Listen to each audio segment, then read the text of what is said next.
Live from the Stream Center in Tampa, Florida, the home of News Channel 8, your official Bucs station. This is Bucs Bonus on WFLA Now, powered by 1-800-ASK-GARY.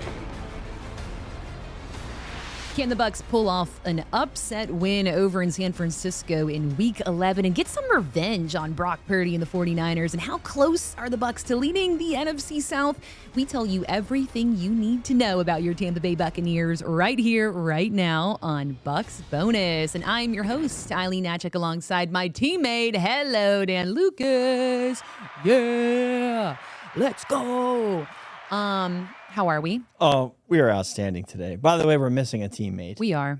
We're She's thinking on about assignment. you, Karen. We're Karen thinking about Loftus. you. Yeah, on assignment today.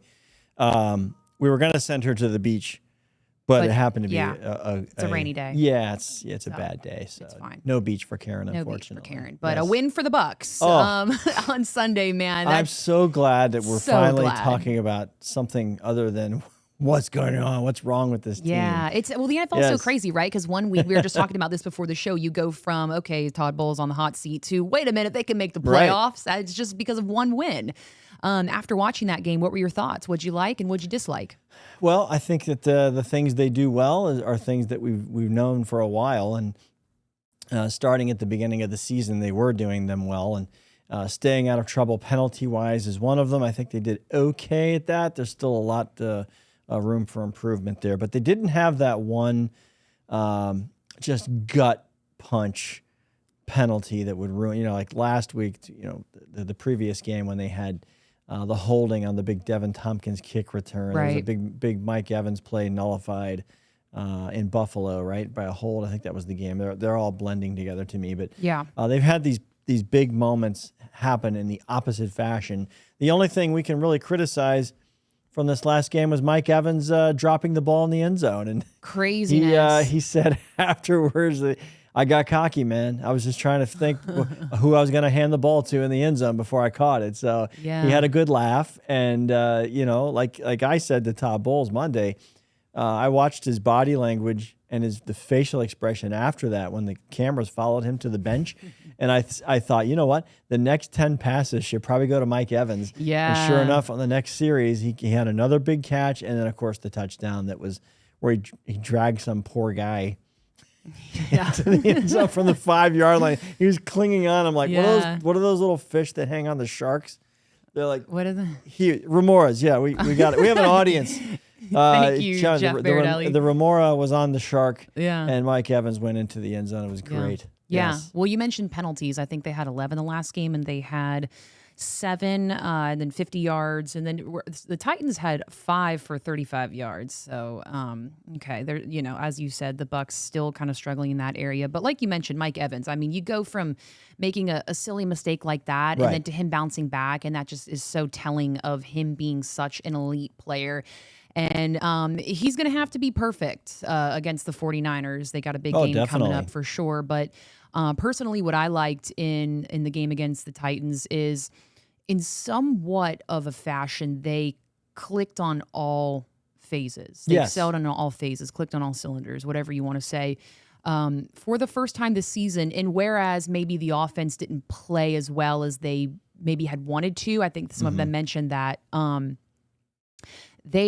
they did good enough to admit that they clicked on all phases. That was a lot of what the guys mentioned in the locker room after that. They were like, you know what? It felt good to kind of excel in each area. So they're going to need to do that again against the 49ers, no doubt. It would have been nice to see them finish the first half with a score because they were heading down in that direction. They're up 7-3, and you're thinking, at worst, you get out of here 10-3 at the half, but they weren't able to. I think Baker took a sack. Yeah. If I'm trying to think how that went down, but so that was the only blemish because then you come out in the third quarter, you have a chance to make it a 2-score game. That's what's happened. That's what happened to them in Buffalo. They were 10-10, and then in 2 straight possessions to end the quarter and then to start the third quarter, they were touchdown. They were done 24-10. Yeah. That's why you defer your choice if you win the coin flip because you can make it a 2-score game just like that. And that's, like to see the Bucs work on that. And as you mentioned, with this beast that they're facing this week, an 11.5-point favorite. Crazy. The points are going to be needed whenever and however they can get them. Yeah. Kick and claw. Yeah. And I want to highlight the defense too, against the Titans, because they had a huge bounce back when on that side of the ball with just how things went. Obviously, the week before, 3 sacks in the first half, 4 total. Barrett, Vea, and Cansey, if I'm not correct. Devin right? White had Devin the White third had one. the third. Yeah. What a bounce back day for him. Absolutely. And Levante David didn't have a sack, but he played out of his mind though. He had five tackles. 5 tackles, which by his standards is a little low. But every single play that he made was memorable, and it had an impact on what the Titans were able to do for the rest of their drive. But the tackle for a loss on Derrick Henry for me is the play that stood out. And there was a third down pass. He got his hands on it. Probably could have been a pick, but he gets into those lanes and he was terrific. Levante was good. So was Devin White. Yeah, and it's crazy because they didn't have any. They had 1 interception. Right. And Levante David, he was asked about it. He was like, we could add 4 or 5. Right. Yeah, and exactly. So but overall, they played well. And you know who's actually very, very happy about that? Guess who? Oh, he's back. Pick a wild guess. He's back. No one's happier for this guy than me because this poor, Buckified. I can only put my arm around you so often. And he's got to be feeling good today. He's feeling good. Yes. Casey Sloan's got a stat chat. Let's see what they have to say. Aileen, this is Buccaneers, and I'm so happy to talk to you now. Finally, Buccaneers got that W that we've been looking for a little while now. We're ready. We're playing the way we're supposed to be playing in November, and we're playing this way in December. But now, what's good about last week is the Buccaneers won, the Atlanta Falcons lost, the Saints lost, and now the Buccaneers are 1 game out from being number 1 in our division again. Now, this week, we're playing against this guy named Purdy. Purdy is not playing that well. He's not looking so pretty. So we take care of business when we play against the 49ers this Sunday. And tune in, everybody, will be 4:30. Okay? This is Buccaneers Bird, and I want you to tune in for Casey Sloan. She's going to give you the stat of the week. She'll take care of business, all right? Buccaneers, I'm out. Well, here we are once again. I told you guys last week that the player I usually tend to shout out does really well the following week, and that came true against the Titans. That's why this week's Casey StatChat Player of the Week for the second week in a row is Mike Evans.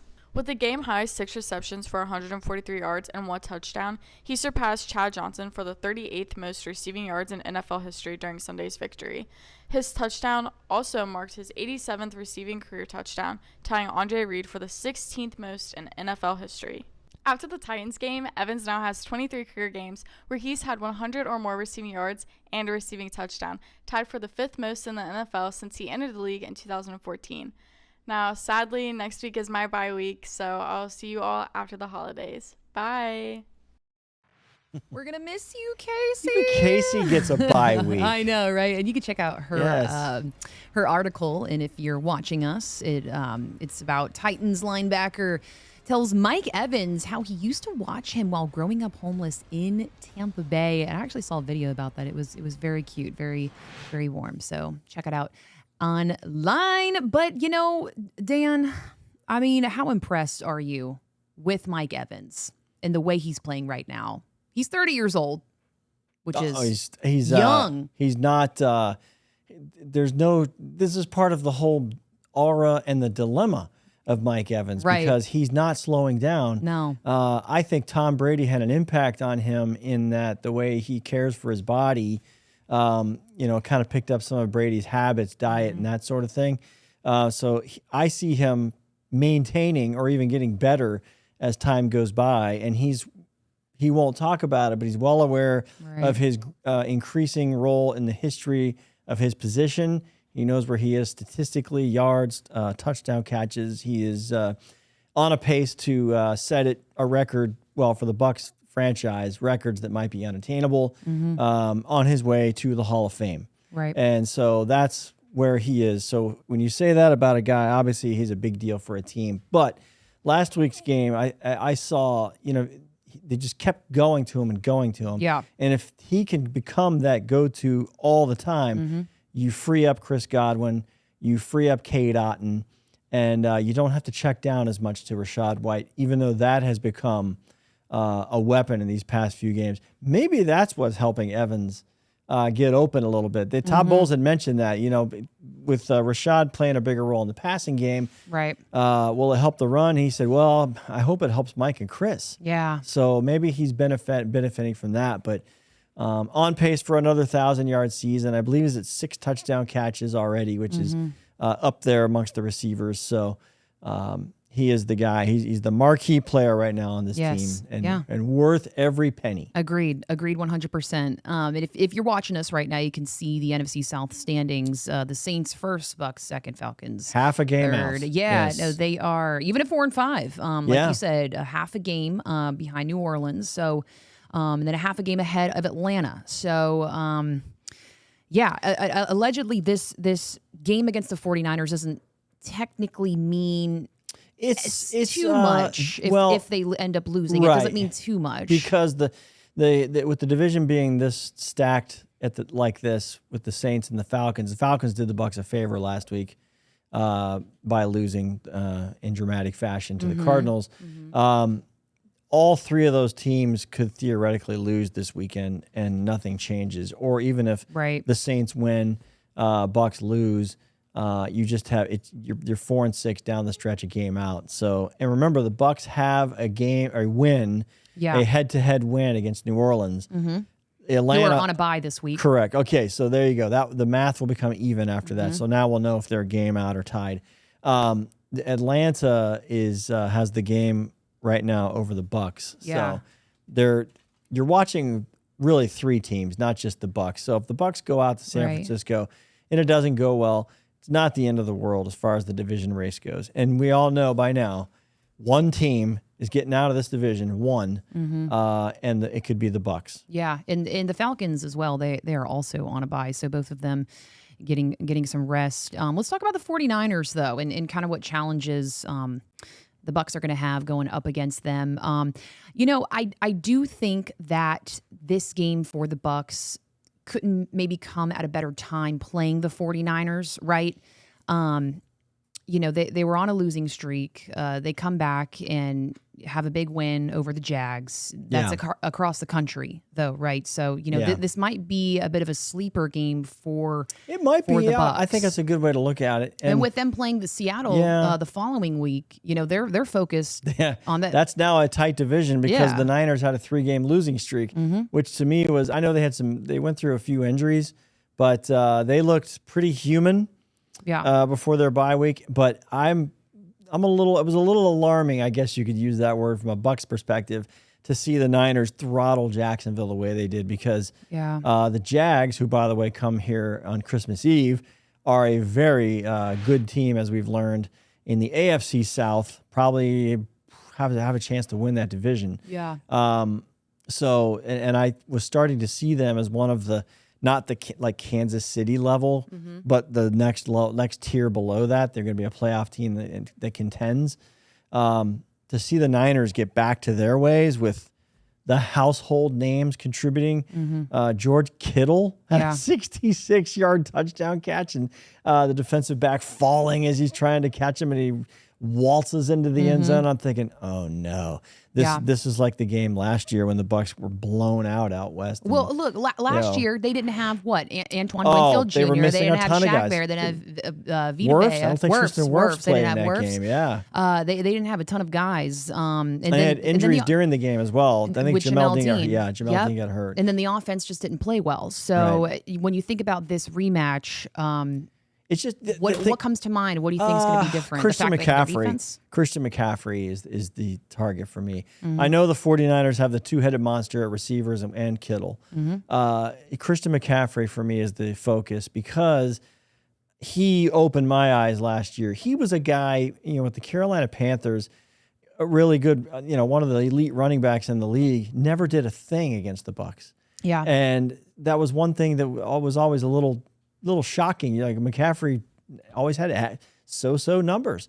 He goes out there in his first matchup against the Bucs. He had 119 yards. Yeah. Caught a touchdown pass, ran I think a 30-some yard touchdown. Just ran all over this defense. And I'm thinking, wait a minute, what? Why now? How is this guy doing this now? And it was the perfect storm of failure against Brock Purdy in his NFL debut, not containing the run and not getting to the quarterback, and it was just that, and that's there. Yeah. If you start playing that way again, they're gonna blow you out of the stadium. And that can happen at any moment. So Jamel Dean said something Monday that stood out to me. He said that they were playing more man-to-man against the Tennessee Titans, and they all loved it. Yeah. And they had much better success as opposed to more of a zone scheme. So I'm curious to see how they attack the 49ers offense if they go that route again. There's always like pluses and minuses to playing a certain way, because if you're playing man-to-man, I believe that might open up the run a little bit for the Niners. If you're playing the zone, it might contain the run a little better. However, now you get George Kittle going this way. Yeah, they're a dynamic offense. And guys they are can hit you open all different ways. for big gains. So, yeah, it's a tough assignment here for the Bucs defense. Well, Christian McCaffrey, 16 carries for 95 yards. And what do I see here? A 0 under touchdowns. His first game that he did not score a touchdown. I think he had a 17 streak. Did he of really? Scoring. Oh, he did, wow. and he ended it last week. And he joked with the press. He was like, "I'm just bad." Or what he like I said, well, I suck what would or the something. score have been was had he joking. scored? I know, right? 1 or 2. I know. So Because Jacksonville couldn't do anything right. Oh, that was scary. Yeah. I thought the 49ers come out here and either lose that game or just kind of have a clunker. All of a sudden, things are a little more realistic. But when you see 11.5 point as the spread in favor of the Niners, you don't. It's not great. It's not a pretty. yeah, that's the forecast as it is in Vegas. They're usually not too far off, but it doesn't mean they're right. My reaction for that. Yes, there you go. That's what the Bucs are looking for. They want Vegas to blow it. Actually, the savvy pickers love 11.5 points because it's just tempting if the Bucs play a great game to take the Bucs on that number. Yeah. Well, we haven't got the injury report yet, but no, I've been looking. I've been trying to refresh as well. But let's hope this guy is out there. Carlton Davis. Yes. He needs to be out there. Agreed. He needs to be out there. Yes. I don't care what you say. Zion McCollum filling in nicely. He did wonderful. For sure. But Carlton Davis is, in my opinion, a must, especially if they're doing that man-to-man that Jamel Dean was talking about. So, when they promoted guys last week from the practice squad to the roster, I was a little worried about Carlton Davis, and turns out rightfully so. Yeah. And I think it's a turf toe again, or just a regular, Turf toes can be tricky too. Yeah, I'm not sure of the nature of the toe. If it's traditional turf toe, that is, it seems silly, but that is debilitating. Yeah. Actually, it's debilitating if you want to go from your couch to the refrigerator. So now try and play football with that. It is brutal. Well, it's excruciating. Shout out Casey. She just texted me. She's listening to us. She said, "Here's the injury report." Got it. Carlton, he was full participation. You are correct, Dan. It was a toe. Mike Evans, he was limited with a quad deal. Okay. Matt Filer. Okay. I said Feeler last week. I apologize, Matt. Don't even look at my last name. It's a disaster. My last name's a bunch of letters jumbled up. A lot of consonants. Yeah, Matt. He was full participation with a knee. Luke, he did not participate today. He had a foot injury. Okay. I think that's Josh, lingering. Yeah, Josh Hayes, concussion limited. Still. Ryan Neal did not participate with a thumb. Devin White did not participate with a foot. Devin's been, I think he's been battling with that for quite some time, even though he wasn't on the injury report. His situation is lingering, much the way Vita Vea has been dealing with it. And I think these guys get themselves to the starting line every Sunday. Yeah. It's commendable. The Matt Filer thing is interesting because I wouldn't say that he was benched or replaced, but Aaron Stinnie is holding the fort. Yeah. And so Todd Bowles was asked about if Filer's ready to go, do you make the switch? And he says, we'll just make the decision when the time comes. Mm-hmm. And it wasn't exactly an endorsement for restoring Filer to that starting position. So maybe Stinney gets the first crack at it to line up next to Tristan Wirfs. So, but they'll find out quickly with that defensive front if Stinney is the right call. Yeah. Because Chase Young and one half of the Bosa monstrosity duo will be having fits. But you know what? The main pass rushers for the opponents really haven't had big days. No, and I think that's what Chase Young against the Bucs. Oh, the 49ers, their pass rush hasn't been that good the last few games, and I think it's ironic that you throw Chase Young in there and then it just lights up. Who did the Bucs control earlier this year? I'm drawing a blank. I'll put up their schedule. The Vikings had a good pass rusher. See, this is what happens when the Lions. Dude, it's week 11. Hutchinson. Like, all the days are blending at this Aiden point. Hutchinson. Yeah, right, they limited him. A game that really wasn't a great day for the Bucs. If there's any kind of silver lining, it's at least Aiden Hutchinson didn't do much. Right. But yes, they have shown that they can contain the marquee guy. Right. So, right. Well, we're talking about injury, right? And we just talked about Carlton Davis. Where he was. He was out in the community with Habitat for Humanity. I want to highlight this before we go because it was awesome. You were there, so you got to see it. Pretty cool, wasn't it? It's really cool. And, for the guys to do something like that on their off day when, it's the middle of season and, speaking to a few of them, Antoine Winfield Jr., and Nick Leverett, they were just talking about how it's cool to step away for a bit and kind of get involved and hang out with the kids and give back. And it kind of takes your mind off a bit of the game. And it's almost like a little bit of a reset too. So shout out to them for getting involved and inspiring the youth, because that is so important. It was cool to see them in action off the field and being super, super helpful with Habitat for Humanity. So shout out, guys. Well done. I think it's therapeutic to do that kind of thing when you're living the life of a professional athlete. In the case of an NFL player, it's basically 6 days of the week, full go. You're under a rock. Yeah. And so that extra day where you think, I'd really like to lay on my couch, which I'm sure they do, to get out and just clear your head. Yeah. And that's a good way to do it. Work with kids who really don't care if you won or lost last week. They just think it's so cool to hang out with a football player and then to come together for that cause was awesome. Young Magnet Middle School was there with them. There was 25 of them. So it was really, really cool. And I even talked to some of the kids and middle schoolers as well, the students, and was like, I asked one of them, I said, you guys are obviously learning so much from them. Like, what do you think they can learn from you? And he was like, that's an interesting question. And his response though was really cool. He said friendship. And I was like, that's interesting. And he's like, we're all out here with my friends and this and that. Right.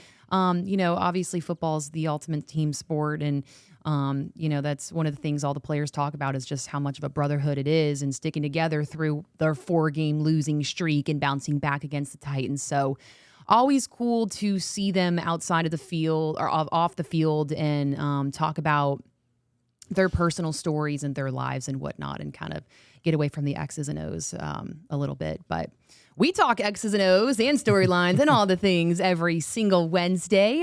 If you're watching us, we're on YouTube. And if you're listening to us, Spotify and Apple. So again, every single Wednesday, sponsored by 1-800-ASK-GARY. For Aileen, Hnatiuk, and Dan Lucas. We will see you guys next week.